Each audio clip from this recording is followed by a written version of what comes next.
President Joe Biden will discuss energy supply, human rights, and security cooperation in Saudi Arabia on Friday on a trip designed to reset the U.S. relationship with a country he once pledged to make a pariah on the world stage. The White House said Biden would hold a bilateral meeting with Saudi King Salman at the Royal Palace in Jeddah, and then the president and his team would have a working session with Crown Prince Mohammed bin Salman and Saudi ministers at the palace. A U.S. official told foreign media on Friday that Washington is not expecting Saudi Arabia to immediately boost oil production and that the United States was eyeing what the OPEC Plus group decides in its next meeting on August 3.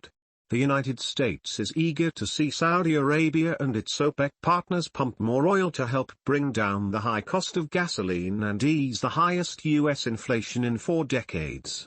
Biden will encourage peace and press for a more integrated Middle East during his trip, the administration official said.